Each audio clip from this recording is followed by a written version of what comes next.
All right. Good. Sorry, man. I totally spaced on You're all call. good. I should have sent something a lot earlier than I did, but I did not. So I don't know. My brain's been well, sitting you on were my brain. just traveling a bunch, so that's probably part of it. It doesn't help. How was Camera Store? Was it everything you'd hoped it'd be and more? It was good. It was good. It was interesting. Should actually assume it's not. You're not hearing this mic, are you? Oh, I'm hearing. you're hearing this one. Okay. Yeah, it sounds perfect. Let me know if I am clipping. Yeah, we'll do.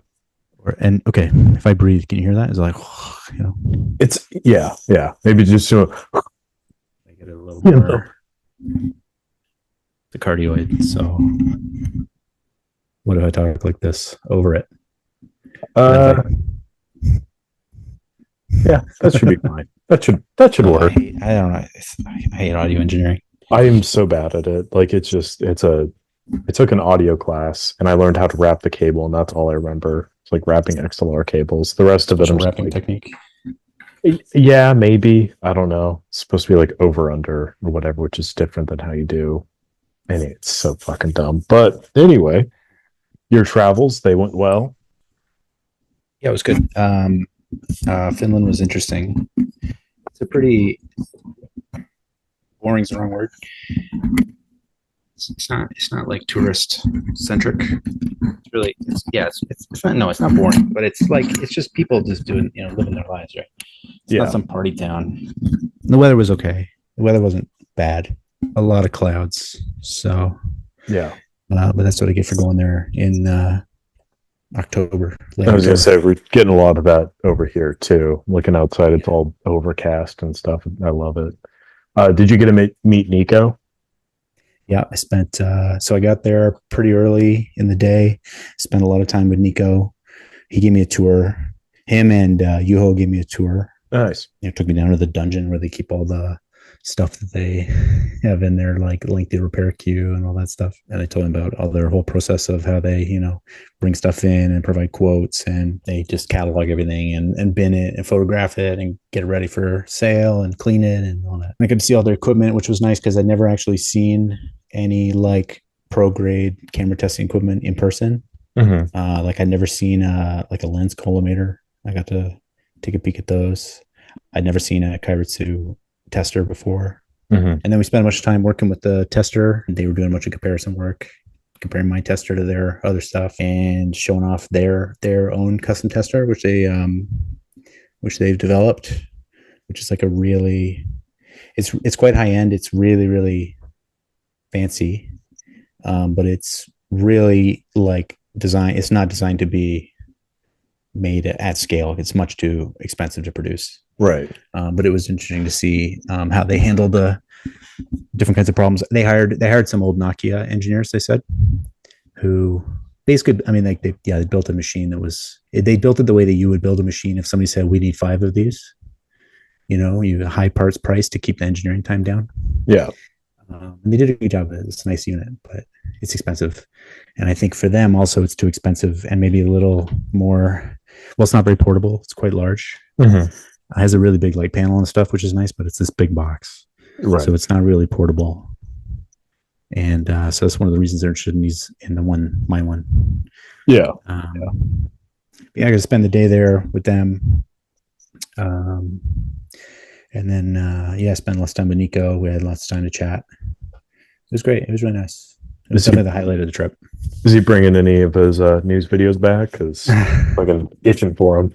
I asked him about that. He said he's just so busy. Yeah. Because he's their like chief operating officer at the place. So he's in charge of keeping the cameras rolling over there. Mm-hmm. So I think he just doesn't have enough time. And he wants to spend time with his kids and stuff, obviously too. So yeah, he just doesn't really have time for the news anymore. I think he was really burning the candle at both ends before. Yeah. And he said he's kind of trying to dial it back a bit just to have like a more normal life and not neglect his family. Yeah. I mean, I obviously operate at a much smaller scale, but even between like the repair stuff, editing stuff, shooting stuff, planning stuff, trying to also like balance a relationship and friendships, it's like It's just impossible. You know, you only have so many cups of water that you can fill in a day. Yeah.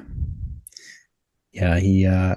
Well, he said what bumps him out is that nobody's really like picked it up. Like I know you, like we mentioned, or him and I was saying, um, I can't remember. Her name is Molly. I think her name is. She Mhm. does stuff for 35 MMC, Mhm. and she has a YouTube channel. And then I know you do some news periodically. Yeah. Pick and choose. You just kind of pick and choose, or Yeah. well, you don't. I mean, he had a lot. He has a lot of industry connections. It seems Right. Rico. And I So he just, was like, people were like sending him stuff or like, hey, yeah, talk he was about getting. He this. had like a tip line kind of I thing. just So don't. I should probably start trying to do that because I've thought about it a little bit, but I yeah, need to. My website's completely destroyed right now. I need to get that going and then go from there. he said. I hate He kind of. WordPress. He was saying he wished somebody would pick it up, Mhm. pick up his slack on the Yeah. news front. But yeah, no, it was a good trip. It was neat to meet them and see what they're doing. Like I guess they're probably the largest operation of that type in Europe, Oh yeah. probably maybe in the world. I don't know. Uh, I don't know. I mean, like just KEH and stuff, but I yeah. don't know what they. I don't exactly know what they do. Like in house, like what, how much repair and other stuff they do versus just kind of like checking stuff and throwing it up. I have no idea. Yeah. Um, Camera Store's the only one that's like got some more transparency, I think, Yeah. I on honestly their don't know about processes. KEH too much because I mean I like buying stuff from them and stuff, but um yeah, like I bought a lot of things. Like I buy stuff from them that's like not working. It's like $5 Spotmatics or whatever. Like the T50s, I buy those up because the prisms can replace like the K1000 prism. It's the same Yeah, size and all that stuff. Um, but I got a T50 from them that worked totally fine. It was a little bit dirty. I cleaned it, but the contacts were clean. I just shot a roll of film through it. I hated it because it's the T50, terrible experience. But I don't know. I feel like they I mean, for $5, probably right. I $5 feel you like they can't expect probably anything. look at stuff and they're probably like, this just makes no sense on our end to try to even diagnose it, like the amount of time it would spend versus how much we could sell it for. Because I think even a T50 in good condition, maybe a $20 camera, like it's not really a sought after system. I think Camera Store has the same problem where they have stuff, and I think right now they kind of just are collecting it, Yeah. and I think they're debating about like, well, they have like they'll have their like they had one the other day where they just kind of do a bin bin sale, right? Mhm. They had one the other day I saw on Instagram where they were saying like, show up, you get a bag, you fill the bag, and it's 20 euros or whatever, and they had bodies, they had all kinds of crap. So they're just like trying to get rid of some of the stuff that's either not worth the time or is or like the random accessories and stuff that you end up with, like tripod adapters or Yeah. weird cables or who knows what. Yeah.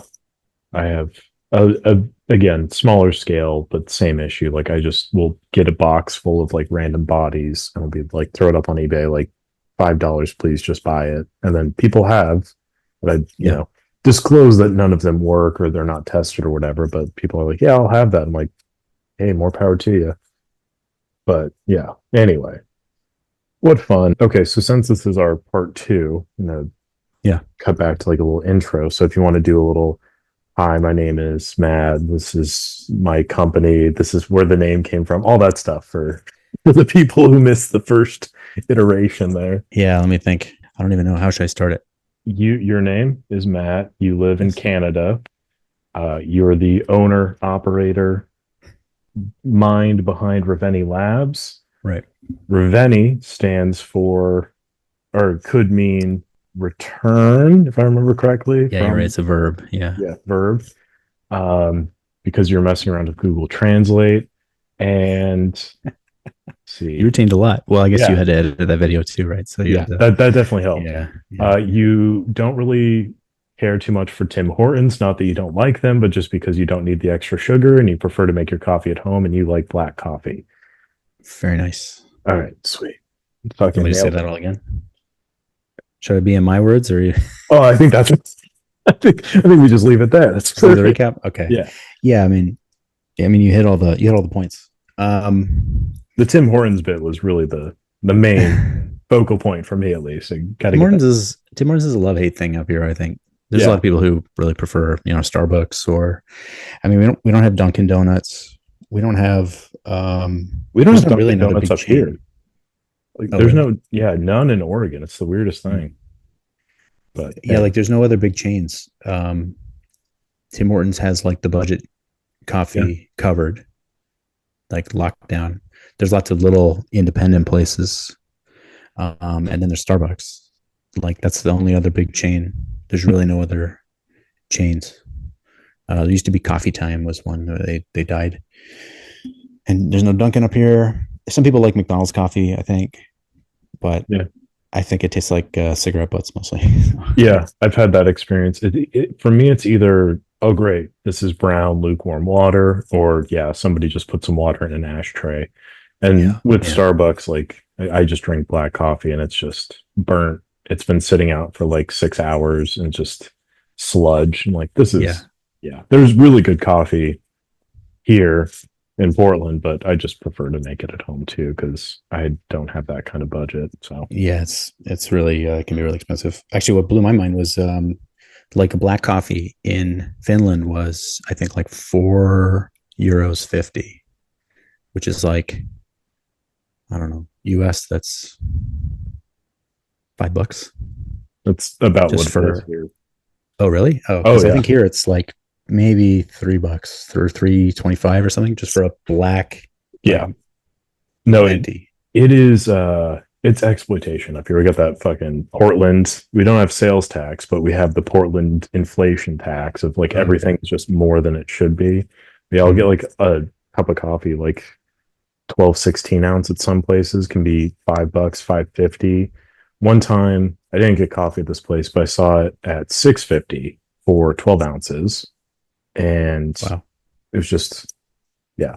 Oh, and then my favorite bit is when they're like, "And a tip, please." And I'm like, "Bitch, I saw you Yeah, just yeah, I know. pour it from Yeah, the carafe. Like, what do you yeah, tip for what? You get your beans for like maybe $18 a bag, and then you can sell like however many cups of coffee after that. Like, you're just turning a profit. And God bless you for it. But come on, yeah. I think here Tim Hortons, like an extra large Tim Hortons is probably $2 US, yeah, but it's not great. But right. You kind of get what you pay for, but it is what it is. Even like the yeah, gas station coffee's like gone up in cost, and we Seven have Eleven like, coffee. yeah, we have like Circle K's and stuff, Yeah. and Oh, they're we have like, Circle K's here. okay, tight. They do like the little bean grinding in front of you, and Oh, it still really? tastes like shit, Yeah. but because you can see the beans, they charge more. It's very strange. I'm like, great. I don't want that. How much do you tip the machine when you Oh, at the checkout? at least You give the 100%. machine yeah, Yeah, at least on. I'm shoving dollar bills into into the, the coin slots. yeah, yeah. Anyway, okay, so you have designed machinery and tools and systems that can be used as kind of like ancillary film camera equipment. And Yeah, like well, like light meters were my are still my bread and butter, I guess. mhm, My line of light meters, and then branched out into the camera tester mhm, last year, or yeah, late last year. Ran a Kickstarter, and spent this whole year basically building and fulfilling it, getting them on people's desks. yep, Yeah, reaching, yeah, like just trying to. I mean, the whole company is supposed to be about solving the problems that people have with their equipment. So whether it's cameras not working anymore, or yeah, like in the case of light meters, the selenium meters going bad, things like that. You want to use a external light meter to make up for the camera shortcoming. mhm, Or in the case of camera tester, like if you're a collector and you've got a lot of units, like you might want to buy the tester so you can test them. Maybe you're going to fix them yourself, or maybe you're going to get into fixing them, or maybe you just want to know what you want to send out to get professionally repaired or CLA'd or whatever. Um, but the goal is to make like a affordable tester. And there are some like pretty cheap tester units available. Like little guys like me are doing testers around the world. Um, but none of them I saw particularly seem to have the feature set of one of the older Japanese made, huge machines. And those are still commanding such a huge price, because they're like pro grade. And I said, I want to build something that matches that feature set. So I basically like worked to the spec sheet of, an older Kairitsu testing machine and said like, do this, but do it, with in the modern way, meet these specs, meet this objective. Mhm. And ideally, I was aiming for like $500 Canadian.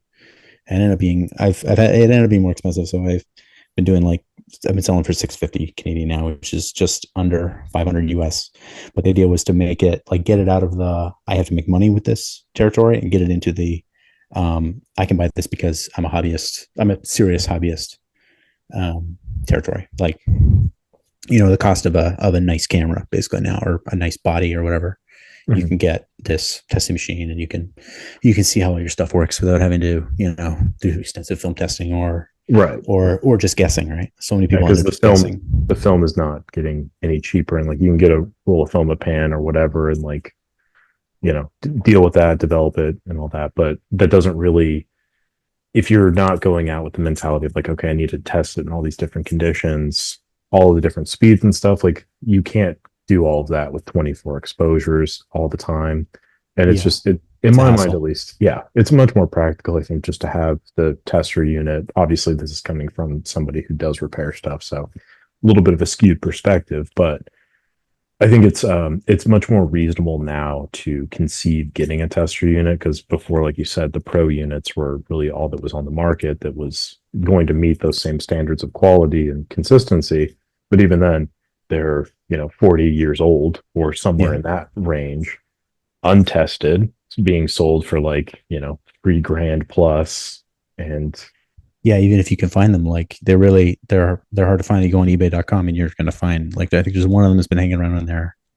It doesn't have any cords, comes with it, so it's not even ready to use. It's untested, and they want $1,200 or something like that. Yeah. So like, if you can find one, you still have the issue of the price and the spare parts, which basically don't exist. Yep. And everything. And they're big. They weigh probably 40 pounds or something like that. Yeah.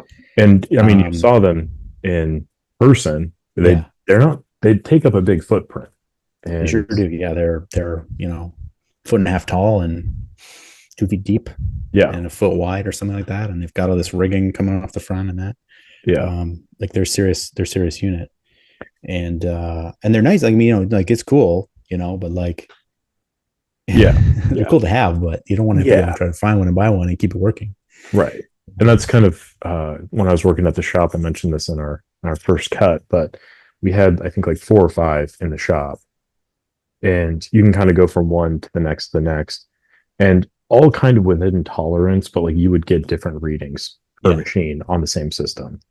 And like, I don't know if that's a calibration issue or if that's just the ghosts in the machines or whatever, but the fact that even with those that are tested regularly, used regularly by technicians, you're still getting kind of different readings. Who's to say? Who's to say if the one you buy for $1,200 on eBay is going to be working? Well, one of the issues is it's really hard to test. Like, it's really hard to get a reference shutter, like one that works perfectly, because you have, like, with any kind of shutter, mechanical shutter, you have to deal with the issue of covering and uncovering the detector. Like, your detectors are not, 0 width and 0 diameter. So there's the light hitting the sensor, the detector, I have to call them detectors. Like if you've got 3 detectors for measuring your curtain in 3 different spots, there is no detector in the world that instantly goes from covered to uncovered, right? Now, like the film grains kind of do, because if you think of a film grain as being like microscopic, then as the curtain goes by, it gets exposed to the light like pretty much instantly. But that doesn't exist in, a digital photodiode sensing element.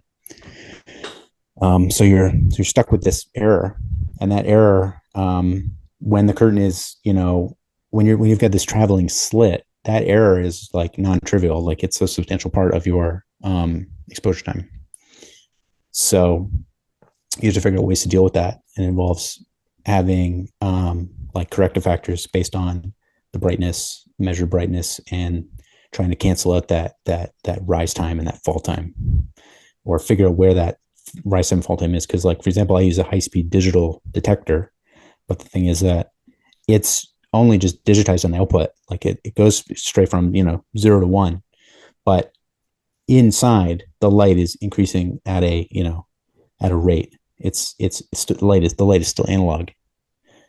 So you have to figure out like when it's going to trip and make some cancellations and stuff like that.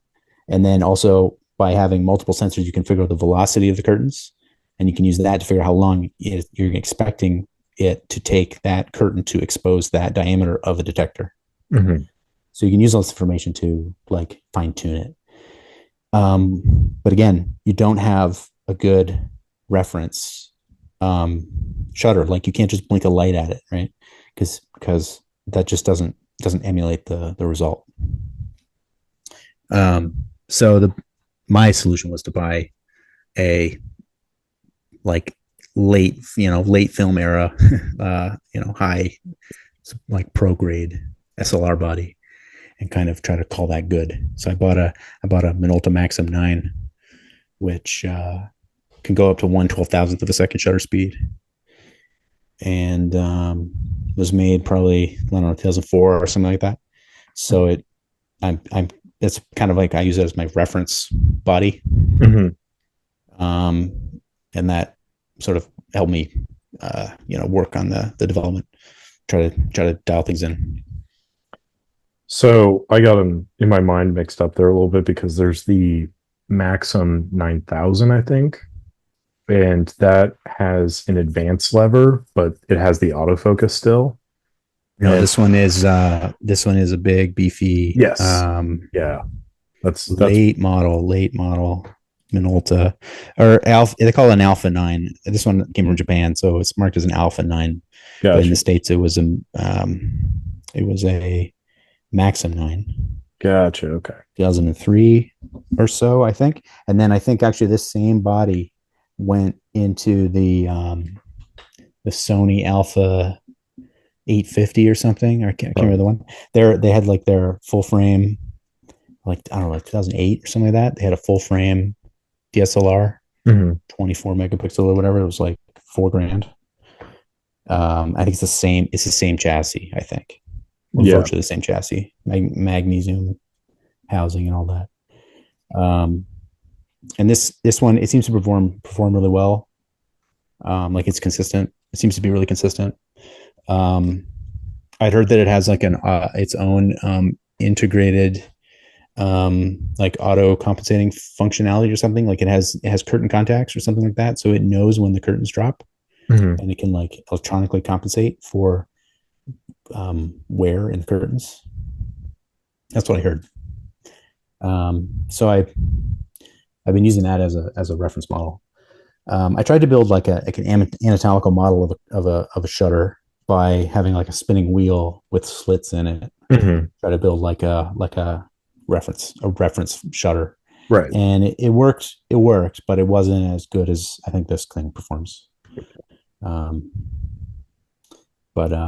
Yeah, that was a big issue, and that's a big issue I think that all the camera guys, like all the tester operators have, is like you don't have a great way to actually test your tester, especially at the high speeds. Like you can test it at low speeds pretty well, because the covering and uncovering time, like on a one, like this shutter travels 24 millimeters in 2.2 milliseconds. Like it goes really, really fast. That's 24 meters a second, right? Flying 75, 80 feet a second. So like curtain is moving.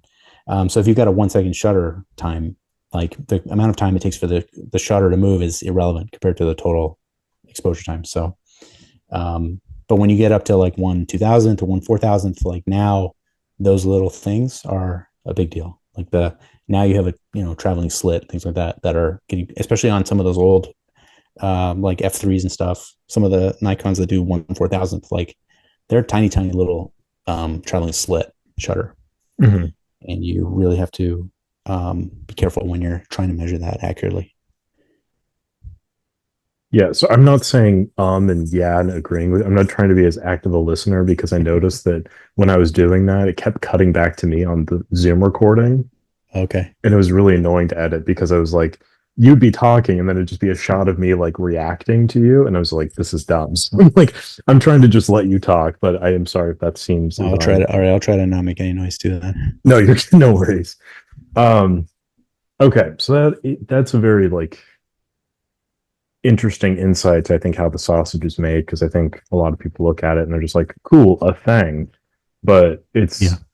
I think the issues that you're probably encountering as somebody who's like trying to kind of repopulate the space with all of the stuff, kind of realizing that there's not a whole lot of uh, literature on how to do these things properly. And I don't think it was like necessarily a conscious decision of like the older generation or whatever who were designing this stuff to like gatekeep the info or whatever, but I just think it was like not of mind, you know? Some of them definitely did. Some of them definitely gatekeep the info. Oh yeah. Yeah. Cause I mean, like talking to the people I was working with at the shop, um, one of the technicians, he would like go to all of the different training courses back in the day and stuff, and they would like learn how to work on systems and stuff.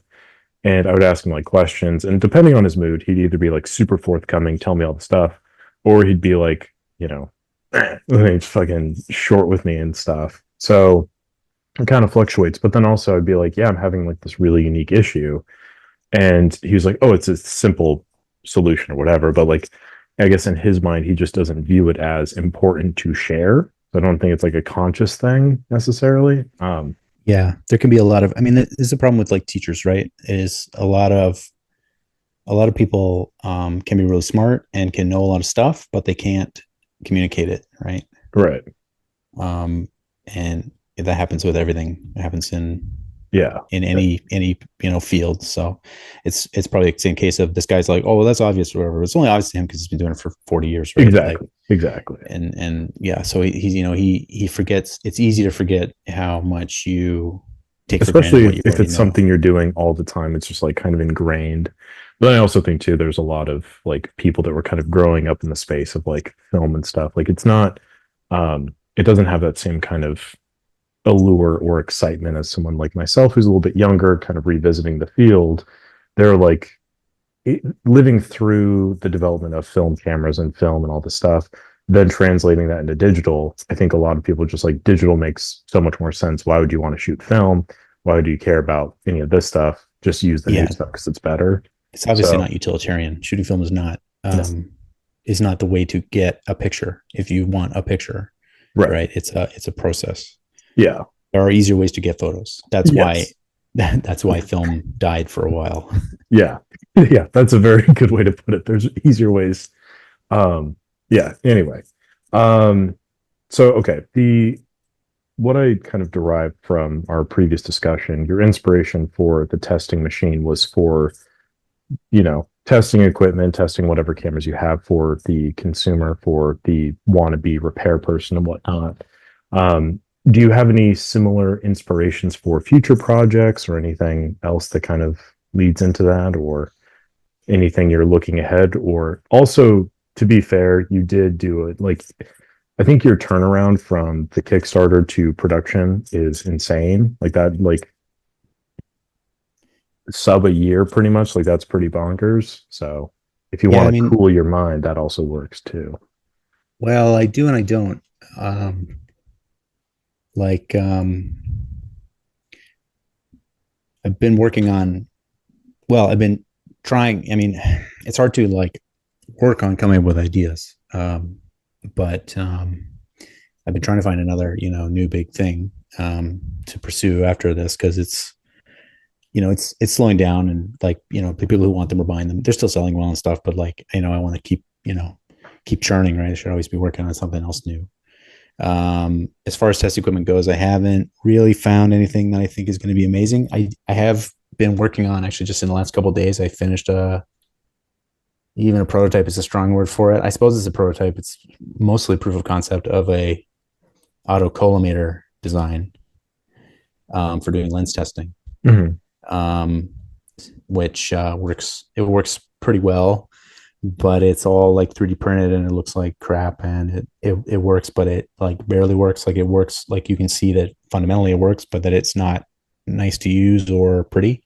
Right. So have to think about how to try to move that into get it away from 3D printed parts, move it closer maybe to machined aluminum, and see how much money that would cost, see how much the end result, how much the end product would cost, see if anybody will actually buy it. I'm worried it's a little too niche. Like that's pretty niche. It's even more niche than a camera tester is like lens testing device. Other than that, I don't really have I don't have a laundry list of great ideas at the moment, but I just try to look for like little like cracks in the market, right? Like, the little hot shoe light meter, I was my own problem that I was solving when I started designing that. But then the spot meter was like when I did the my spot meter design, like I clearly saw like there's a market because people were paying a lot of money for Pentax digital spot meters and things like that. And I think like even still the cheapest spot meter you can buy brand new is probably like $600 US. I think for like a Gosselin or something like that. Mm-hmm. I think there's really no entry point. There's no low or there's no like budget entry point for spot meters, even really old stuff. Like maybe you could get a really old like analog Pentax or a Soligor or something for like $100, but it's going to be maybe a little wonky. So I look for like little market holes, I guess, right? And so with the camera testers, it's clear like these $3,000 camera testers from 40 years ago, that's a market hole. There's an opportunity there. That these other guys aren't hitting quite right because there are the other guys who are making all these little ones that people are still spending $3,000 for these big ones. So like so camera testing stuff like that's a big when it comes to like keeping film alive, keeping the cameras running is a big deal. Working on more equipment like that. I don't have a ton of great ideas for what else is needed at the moment because the thing is I'm not really like a big repair guy. Like I've done some repairs on my own stuff. I've broken a few things of my own stuff, trying to fix them. I've learned the hard way a little bit on some of my own stuff, but I'm not a big repair guy. Like you do a lot of cameras. You handle a lot of stuff. You move through a lot of units. I don't. Like I have lots of cameras in my collection and I fuss with them and whatever, but I'm not like cracking them open. Yeah. If I don't need Keep to. it that way. Keep it that way. Yeah. Well, because I'm pretty handy, but like they're little, they're old. Yeah. Sometimes you're gonna break something and you're gonna regret it if you don't go tinkering, for no reason. Like don't fix what ain't broke, right? Like there's adages for a reason. Yeah. So I don't know a ton. I haven't spent a ton of time like buying broken stuff and trying to fix it, for practice's sake. So, but I need more. I need more ideas in that market because I'm totally fine with making, like I like the idea of making repair equipment or stuff that people who fix cameras need. I just don't have a ton of like insights to draw from my own experience. But I've been doing research about things like auto collimators kind of seems to be a big tool in the lens repair. For checking lenses and setting infinity and that kind of thing. I know there's some measuring jigs you can use for checking like that your lens mounts are parallel with the film plane. A lot of that seems to just be like just the right setup of like pretty common machinist equipment. And then there's like test charts and stuff. I don't really know. Like lenses are, digital lenses are basically pretty much the same as analog lenses. So like there's a lot of tools from the digital world that I'm sure work fine with doing analog repair. Just the same. Whereas like film bodies, like the camera testers for checking like film bodies, which film bodies are different than digital bodies. But I don't really have I don't have a great roadmap at the moment for what the future holds. Right. Just been bouncing around ideas. I've been bouncing around ideas for lots of little things, and I've got lots of little accessories that I've come up with over time too. But haven't at the moment got a big flashy new thing coming. Whether or not it would end up on Kickstarter or whatever, like Kickstarter is such a great way to prove whether or not anybody actually wants your thing. Yeah. Save yourself from accidentally bankrupting yourself by spending too much money on a product nobody wants. I know people don't love Kickstarter's full of scams and stuff too, but at this point I've got like a trustable name. This will be my third camera tester is my third finished Kickstarter now, like completed. Mhm. So like I'm obviously not a scammer. That's obvious to anybody who goes on there. The failures from my own, hubris or whatever is still possible, but I won't, you're not going to get robbed. But we talked previously in our other call about my idea that may or may not work well about the rechargeable battery system for SLRs and stuff. Again, answering a Right. problem that nobody really has and that I thought would be kind of interesting, if anything. Um, so I think, yeah, a Kickstarter would probably be a good idea for that, just to kind of measure. I didn't even really think about that because I was like, maybe I'll just make one. It'll be like a little prototype piece, and then maybe make a video, and then kind of gauge interest from there, and then maybe do a Kickstarter, post that to kind of see if it is something that people are interested in. But then also, a buddy of mine went back home to Guam, and he'd like I'd let him borrow my Pentax 17 because like I don't plan on shooting this anytime soon. He absolutely loves it. I suspect it's because he didn't have to pay $500 for it, but who knows? So anyway, he was shooting with that, and it has a little CR2 battery in it, and it died. The CR2 battery died, and like I got the thing, like I guess kind of when it first came out, a few weeks after that. I shot a roll of film through it through the course of a week, and then it was turned off, wasn't doing anything for the longest time. He picks it up. I think he shot like probably like 4 or 5 rolls through it, and then it died. Pretty So fast. yeah, a little concerning there. But the thought that I have would be to like make that like rechargeable battery system, make it work for other cameras and stuff, especially something like the A1 here with the really stupid battery door. Maybe make some kind of like grip system and have like a battery contact infused into there. Is Um, that one that uses is that a 4 LR 44 or whatever, the yep. stack, 6 volt stack? Yeah. Yeah. And I don't know, these doors. So the AE1 has a very specific issue because the AE1 program and the A1 both have a grip attachment that you can put here.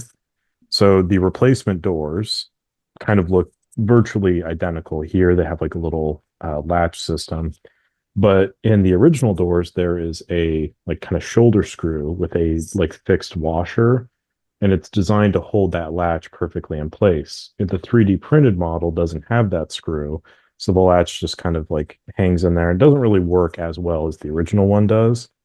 But for an A1 program, for an A1, you can just slide a grip on there and it doesn't really matter as much. You can't do that with A1, so it's just kind of looks like shit.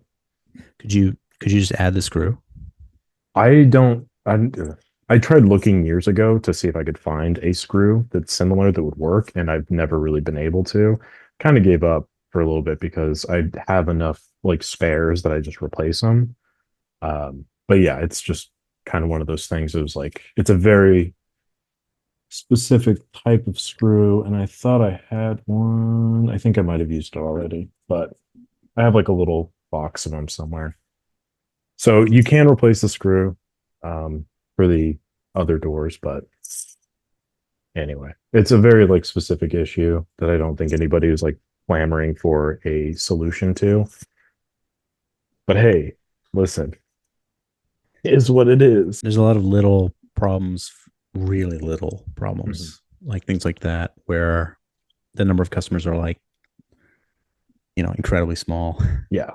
And that kind of goes to the question I already asked you in the previous call, but because that's not going to make it to the final post here, the question I received from somebody was the likelihood of getting a, I don't even remember the question, but it was like a viewfinder slash light meter system that can be mounted on a camera like a Hasselblad SWC, which only has the one hot shoe. Do you remember me asking that? Yeah, I think you do. Yeah. And we kind of Um, went into like the issue with optics and all of that.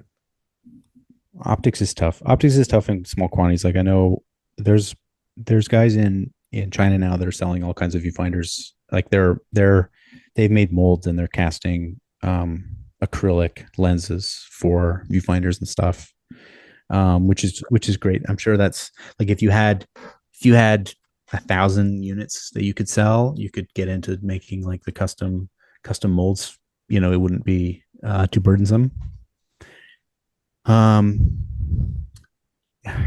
yeah, like my solution is I have a little double shoe adapter thing that I sell. That's like it's just two cold shoes that are separated by like 1.25 inch spacing, Right. so that you can put a little meter and a little finder next to each other.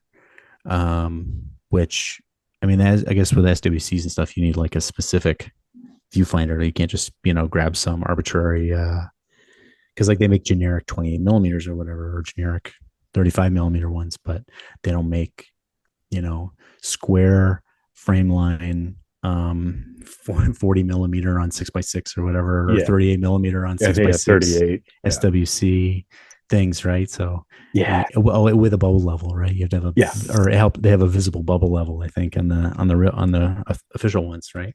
Right.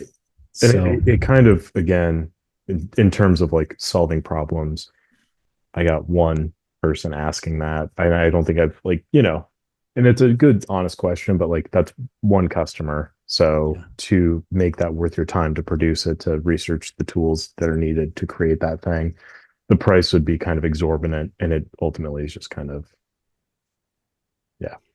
yeah, I did play around with the prototype of a electronic frame line viewfinder. I built a prototype using a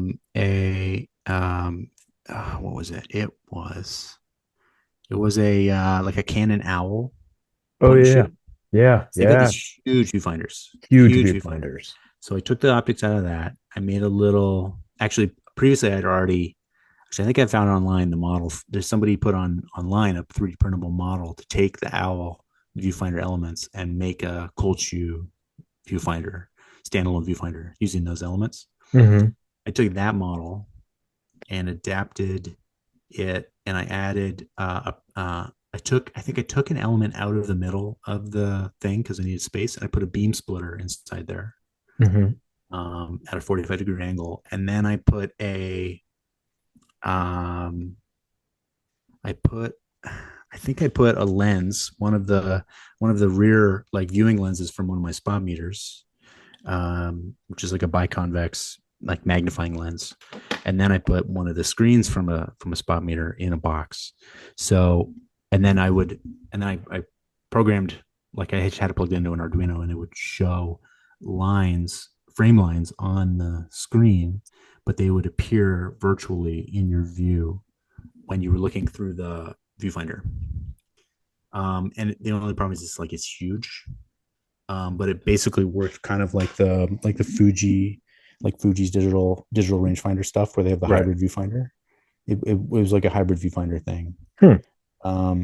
And the thought was like for custom camera builders or something like that, people could, like, let's say they've got like a 65 millimeter lens on a 6x9 or something like that, and then you would just dial in, like you would just pick your lens and pick your film format, and it would just calculate the lines and project them on the thing for you using like a basic like slight wide viewfinder or whatever, because the Owl is a 35 millimeter, so it's like Right. slight wide. um that would work. The issues that I was having was just the size of the thing. It was going to be huge, and that was going to make it stink. And then like if it's really big, like it'd be one thing if you were slapping on top of like some big homemade camera, Mm-hmm. but like if you're going to try to use that, like, but that's like such a tiny market. So if you're trying to sell to people who are going to put on their 35 millimeter, like this thing is going to be half the size of the camera almost, when you've got battery, room for optics, the actual viewfinder section. You have to have some controls.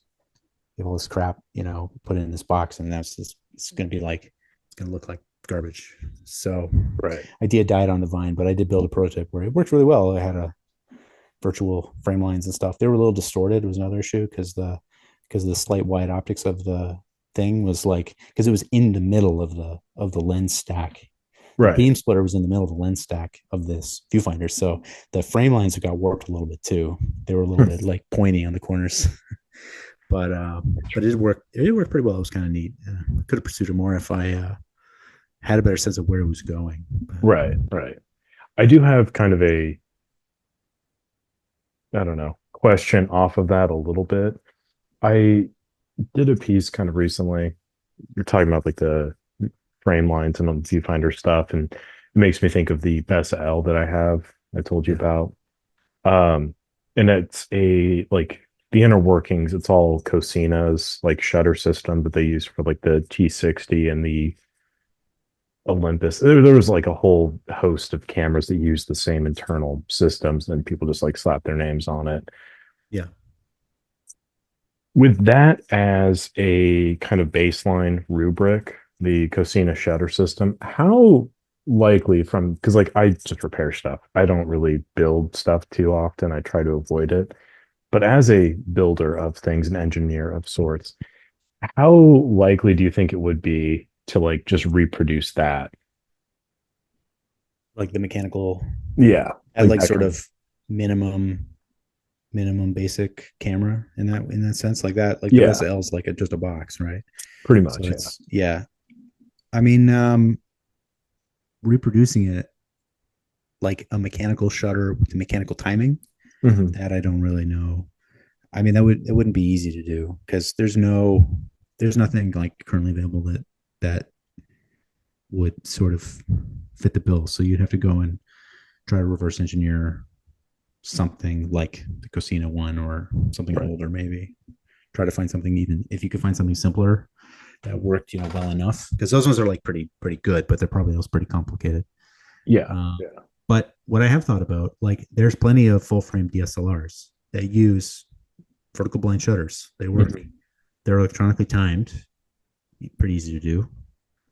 They're electronically um, actuated or electromechanically actuated. I don't know if they use solenoids or they tiny motors or something, but they have a bunch of stuff in them that you could ostensibly figure out how to drive. You Mhm. can buy. I have looked at it plenty of times, like Nikon D800 and whatever repair part shutters. They're like $40 or something like that. Mhm. Like you can buy one of those and it's not crazy. And the amount of work, like if you wanted to build a full frame 35 millimeter body that had an electronically controlled shutter like that, wouldn't be that hard. Right. Uh, where you start stacking on complexity is like if you want to do a pentaprism system, like Yeah. you're getting to the point where you're, well, like the easiest way I can imagine is you just start borrowing more pieces from the DSLR market. Right. Like a full frame pentaprism for a DSLR is the same. The mirror, So you're kind of doing the taking pieces. reverse I'm back thing or we're back thing, like where they're trying to take a film camera body, make it digital. You would be trying to take a digital camera body, make it film. Well, you'd more just be like taking the pieces you need from the digital system Right. and then building a new chassis for it. Because trying to fit film transport into a digital camera is going to be a ton of work. Like you're not going to reverse engineer. Well, first of all, you don't want to buy a D800 or whatever and then gut it and rebuild it.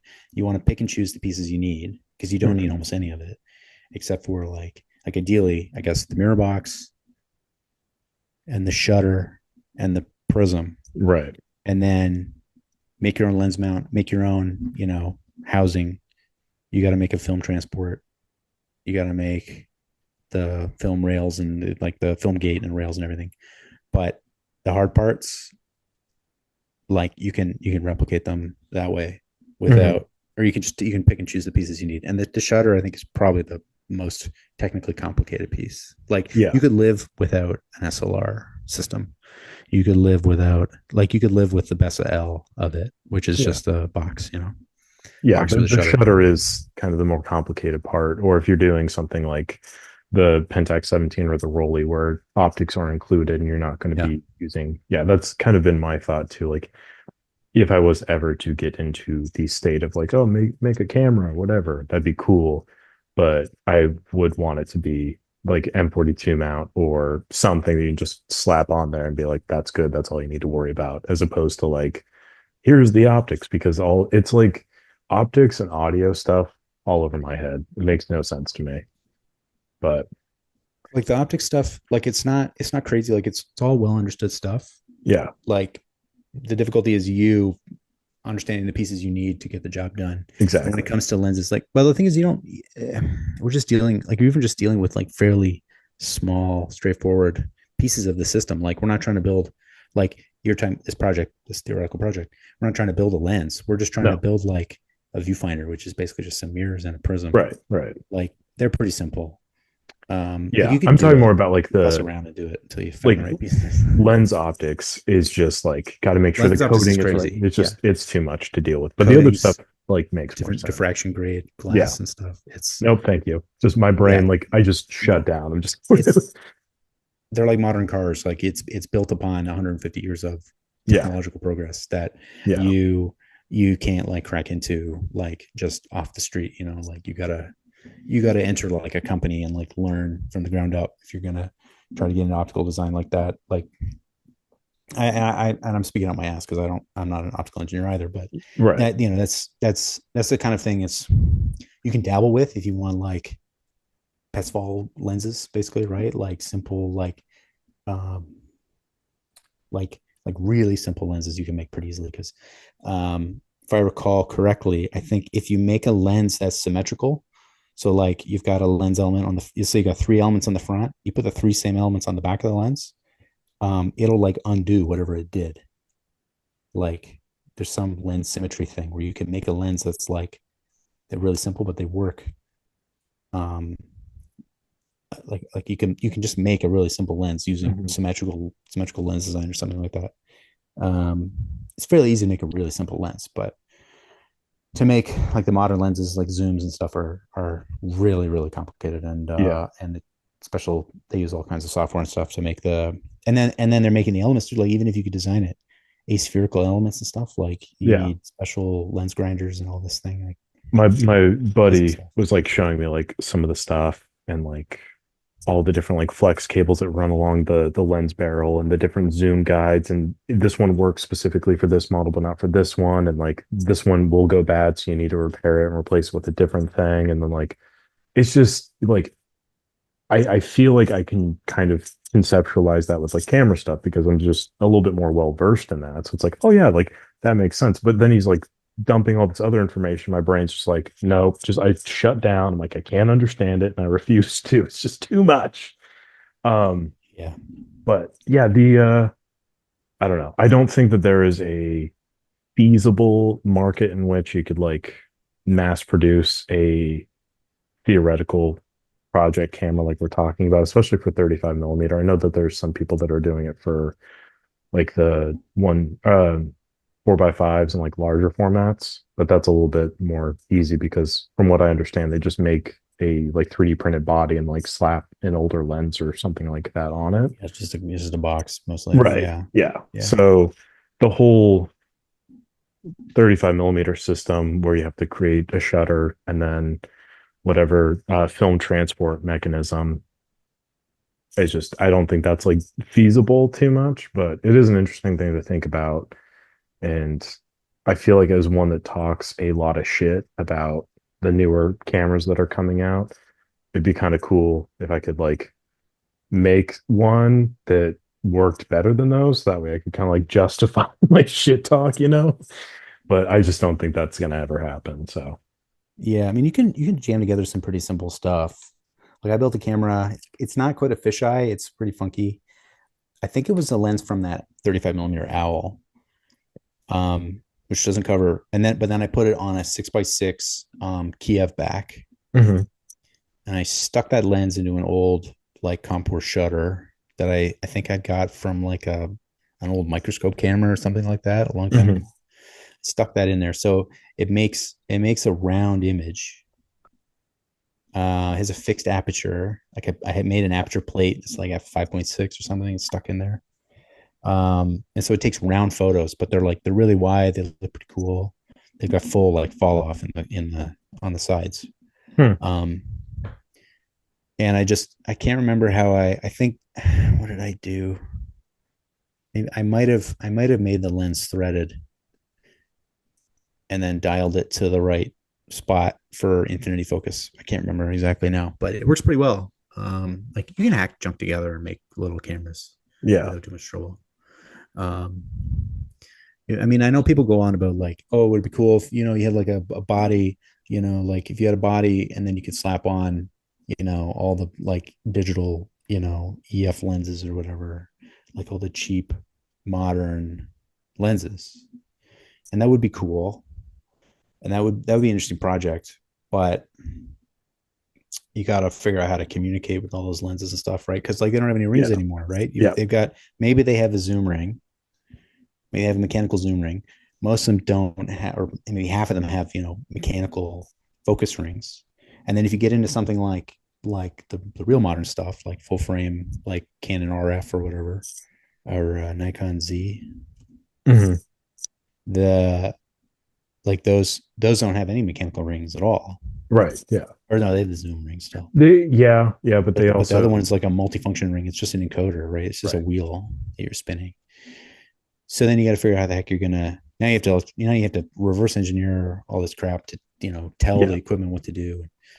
I think, It's such a huge can of worms. right. Especially Question when is, you worth can it? get like a Canon Rebel G for like $10 online that uses the Yeah, EF lenses. And like, it's just, it's built for it. Yeah, right. And it's like EF lenses aren't that expensive. Like, there's so many more affordable workarounds that it just doesn't really make sense to do that. And also, again, going back to that would be interesting for like three people, you know? yeah, yeah. For someone who feels like making their job harder, the Right. job Yeah. of taking photos harder for Yeah. no really good reason. Exactly. I Yeah, want things to be as complicated as humanly possible. There I mean, you you want things like you might like things that are like we. I mean, we like taking film photos not because it's easy, go. All right. Yeah. Yeah. but we don't want it to be like hard in a stupid way. Like Yeah. we're not trying There to you make go. it annoyingly hard, right? We're not trying to make it dumb. We're Right. I trying to like make that. it a certain way, right? Not So if you're trying to doing make it something, hard in a stupid way. if you're spending a bunch of effort to make, your own shitty version of a rebel, Right. whatever, Yeah. like What are we why, doing? right? You're not even creating something that does anything unique. Yeah. You're just making your life hard for yourself for the sake of making it hard for yourself. Right. So it's really tough to find, like it's tough to pick your way through ideas like that where you've got an idea that like it's a thing, yeah, you could do it, Right. but Yeah. Yeah. but nobody cares and it doesn't make any sense. Yeah. Yeah. And then there's the things that would be great, like let's say the I'm back thing, right? Like drop in 35 millimeter or drop in digital conversion to 35 millimeter that takes no tools, no parts, takes 1 second and works just as well as if you had a digital body with the same lens on it. Sure, what a great idea. Well, a time machine is a great idea, but Right. Yeah. tell me how to do it, right? Yeah. Yeah. So it's the issue is doing the thing, right? There's good ideas that are impossible to do. There's bad ideas that are easy to do. There's Right. bad ideas that are hard to do. You got to find what's doable, and also somebody actually wants to have and buy, right? Right. It's gonna be marketable because So ideally you also need to eat and stuff. So eating, I've heard good things. I've heard good things. I've yet to try, but I've heard good things about, sustaining yourself. Um, speaking getting too to rock is hard. the I'm back thing though, I made a video kind of about that when they were announcing it. And I was like, yeah, it's a cool thing. I was like struggling to kind of find my own personal desire for something like that because I have a hard time taking digital photos at this stage. But I did get a comment. Someone was saying like, oh, this would be great to test cameras with. And Mm.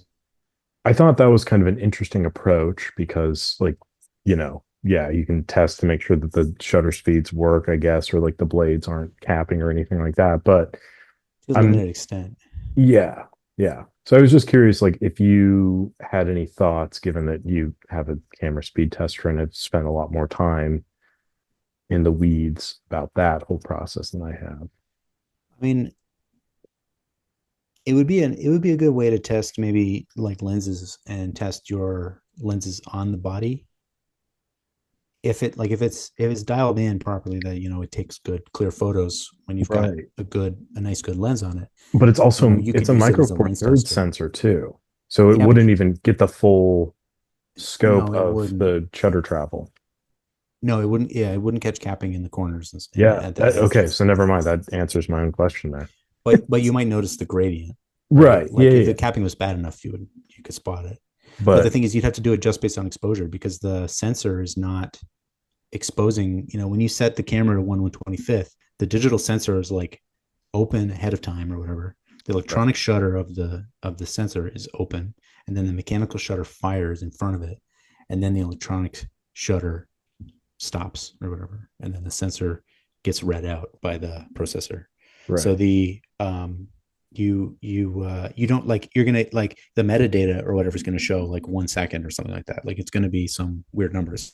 So you have to figure out, is it right or is it wrong based on exposure. So you basically have to like go into Photoshop and look. You'd have to photograph an evenly lit like gray card or something that fills the whole frame, and then you have to go into Photoshop and look at like your gray values from one side to the other and try to judge whether So or not there's yeah. fall off and stuff. If you're trying to figure out how well synchronized the sensors are or the curtains are, Right. like just get a camera tester. Yeah. I'm kind of curious because I don't even know.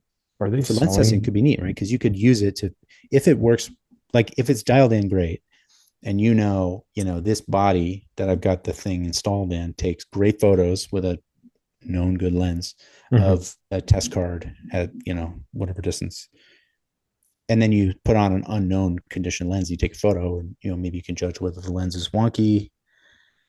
I mean, I don't even know how much. I don't know lenses well enough because I've never repaired a lens. I don't know well enough what can be wrong with a lens. I guess it could be infinity can be in the wrong spot, or it can't reach infinity, or an element, obviously elements being scratched, or mold or fungus would just be visible cosmetic or like visible flaws. Right. So I don't know exactly what you'd be looking for. Well, also, I'm Um, just looking at the price of these now because, like, I didn't even know what the price was, but they're 549 something, maybe American. I don't know exactly, but yeah, yeah, the I would just get the shutter speed tester. it's going to be a lot of rigmarole, and then also it only works on 35 millimeters too, right? Exactly. Yeah. Yeah. And going back real quick to your system that you designed, a few of the things I really like about it, obviously, um, the design of it, being able to kind of make it work for the space, camera repair people, technicians, anyone that's like really into the weeds on these things are very particular and finicky people, myself included. So making a system that you can kind of like move around to work with whatever space you have available is fantastic. The size obviously is really nice. But then I also think the ability to kind of like update the system is nice. Like it feels up to date. It feels like I feel I can trust it a lot more as opposed to like others, that I was getting different readouts on, even if they are within tolerance. It's still like, I don't know if it's calibrated, I don't know, whatever. But like the fact that I can calibrate it here and like do all that stuff is fantastic. Um, but then also you can get different sensor heads for the 6x6 stuff, which I think is nice. That's So right. Yeah. yeah. Um, and then also the PC readout thing that you have is also a nice additional feature there. So yeah, I just think this makes so much more sense as a product. Obviously, it works really well for me, but I think it would work really well for just about anybody who does have a large collection or like a shop, like any kind of film shop, if they have cameras for sale, like just getting one of these and being able to kind of run through it. And, maybe some shops would argue that ignorance is bliss and they can just be like, oh, it's untestable, it's only this much. Yeah, there's a lot of shops that want to do that for sure. But I think a lot of shops maybe prefer no less information is better in there for yeah, them, right? yeah, Worse yeah, for the customer, but I mean, it's a morally gray area.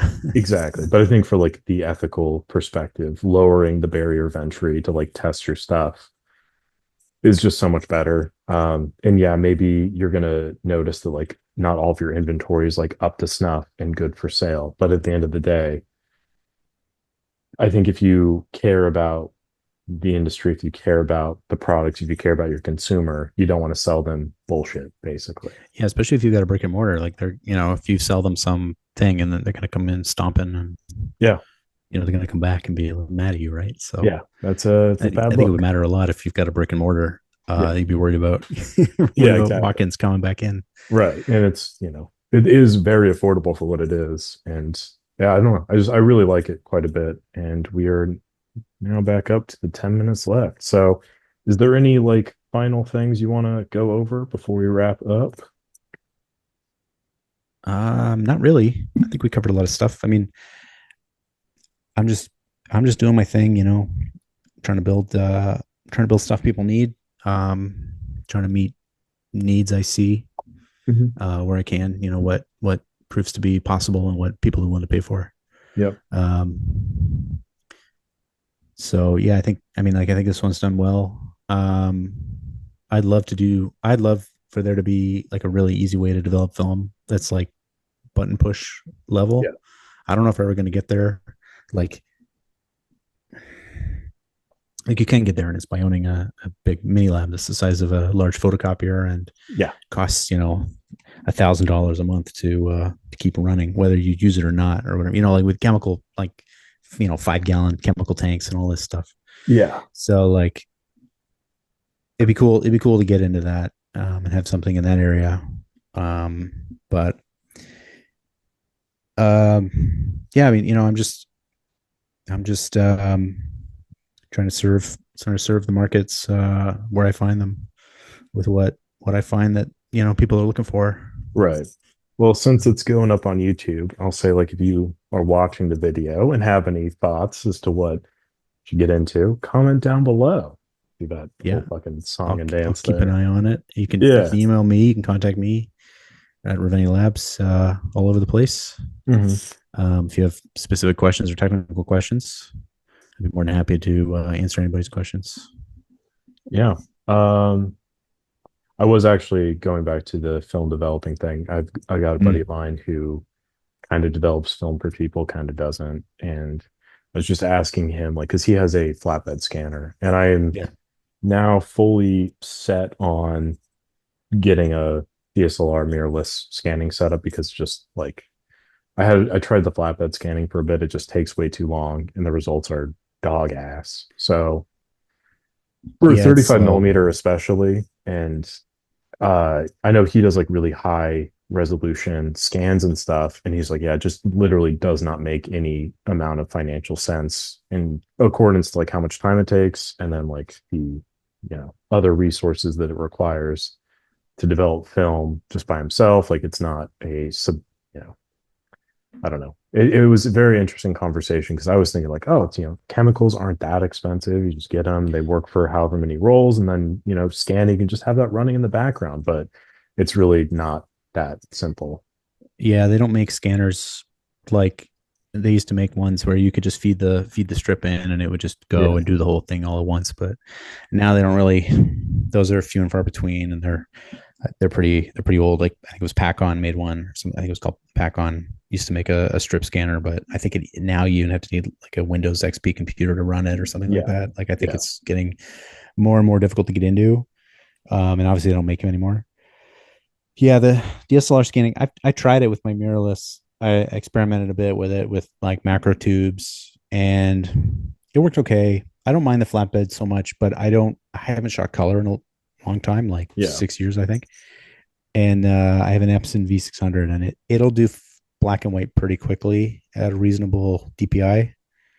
The color takes like 3 times longer. yep, So like color, it'll take I don't know like 3 minutes a frame or something like that. It takes forever to scan. So I've been still been using my flatbed, my Epson for black and white. I don't mind it too much. Black and white is a lot cheaper. Like I think the chemical cost is probably 1/10 of the chemical cost for color. hmm, Um, like I can do black and white now for maybe like 25 cents a roll. yeah. So I don't mind like and cost. Yeah, it's like so cost is not an issue there, and the time is fairly quick. And I use a rolling. I like to use a little motorized roller thing Oh yeah, yeah. and just let it do its thing. I don't have to stand there. Well, like I'm still standing there, but I don't have to like hover over it. Physically, yeah, Yeah, and I don't mind doing it, yeah. but I don't I shoot enough. If I was shooting like rolls and rolls a week, yeah, it's a little different. I do shoot quite a lot of film. So obviously there's a pretty high cost involved there for getting it developed and scanned. The lab I send it off to is $13 a roll plus whatever for shipping. So like it adds up pretty quickly. Yeah, So like it would be much more feasible financially for me to just do it myself. And I love developing film myself. It's just I've developed so many roles, and I have a V550, which is the difference between V550 and V600 is just astronomical in my mind. Because I have a buddy who has a V600, and the results he gets are substantially better than mine. Even when I use like a decent DPI and like medium format, like I still feel like it's just really low quality. So I wonder if there's something wrong with yours, maybe, or something. probably, yeah. But regardless, I don't know, just the appeal to the mirrorless scanning makes more sense. Also, you can do a lot more in a quicker time period, and there's the back end of like having to manually edit stuff, but I Yeah. spend all my life editing anyway, so might as well just add to it. Well, you can set up macros and stuff. Like people have those conversion things to do the inversion and Yeah, the orange. What is it? The orange correction and that to flip it correctly to yeah, the right thing. It's somewhat, yeah, it's fairly, you can get it pretty easily, like semi-automated now, yeah, at least get the base image going yeah. without too much trouble. It's nice. There's like a little bit of a community there for it, so it's not Yeah. like having to do all the trial and error myself or whatever. So anyway, Yeah. yeah, those were kind of the extent of my questions. Covered quite a bit of stuff, I think. But again, anything else you want to throw out there? Anything you want to promote? Um, Not really. I mean, no, just check out Reveni Labs if you are looking for stuff, dear listener. Sweet. Um, if you've got metering needs or camera testing needs, or I have lots of little trinkets Yeah, for a bunch I of different stuff that you might find I useful. do love your Minolta Maxim hot shoe converter, because we talked about that last time. Because Oh, the yeah, later stage Minolta autofocus systems had that really weird looking hot shoe, and the yeah, fact that you yeah. make a little workaround for that is very nice. That's just for the camera tester. That's just an off the shelf thing, though. Ah, You can buy those. no, I just sell it as a camera tester accessory. it's still It's nice. not really a product. Yeah, I don't know why they did that. That stupid. It's yeah, Like I that's don't what know. this Maxim 9 has, is that stupid Yeah, it's thing. the It's communication is supposed to inverted, be better. inverted hot shoe. Like it literally looks like a hot shoe just turned inside out, Yeah, like turned upside down and backwards. I think Um, Minolta is just one of those it's really companies that stupid. like looked at how everyone was doing everything else, was just like, what if we did it weirdly? What if we did Yeah. that but like different? What if we tried to trap the customer in our own little ecosystem where they Exactly. couldn't leave? Exactly. Yeah. Anyway, Yeah. but cool. Yeah, it was good chatting with you for the very first time. I do have another camera tester video I want to do, like the assembly stuff. So I'll work Yeah. on that Yeah, that'd be eventually. great. I'd like to see a video of you using it and stuff. I think Yeah. because I want to hear what you think and I want to see what you Yeah. think. Yeah. How So many far, cameras do you think you've tested on it? Like, you use it a lot? Are you actually using it a yeah. lot? Oh yeah, yeah. Let's see. I have a new software update I just made today. I haven't released it yet, but I found an error. I found a bug that was causing the auto exposure modes to read like half a stop high. I don't know if Oh, you've okay. ever used those, No. but well, when I was in Finland, we were fiddling with it and it was consistently reading off. And what I realized was I had changed it. Originally, it was like it would take 50,000 readings, and that was 1 second um, worth of readings. But then Hmm. it means if your shutter runs long, it wouldn't. It would. It would run out of space. Like it Hmm. would. It would stop before it had finished. So I changed it to 75,000 readings over 1.5 seconds. But I didn't update something in the code that was part of the exposure calculating section. So it Hmm. was reading half a stop over because it was thinking it was 1 second. It was actually 1.5 seconds. Okay. Gotcha. So it was giving a half stop over exposure error. And I couldn't figure out why. And that was Yeah. why. Gotcha. Okay. But that I've works been using it pretty quite a well. bit, but just kind of like the basic testing the camera The stuff. curtains and stuff. Yeah. Yeah, I'd like to dive into it a lot more. It's just been kind of a hectic few weeks as per usual, but things should be No cooling worries. off here. So, but cool. Cool. Cut it off here and hopefully chat with you again in the future. Yeah. Right on. All right. Later, All right. dude. Good to talk Thank to you. you. Take it easy.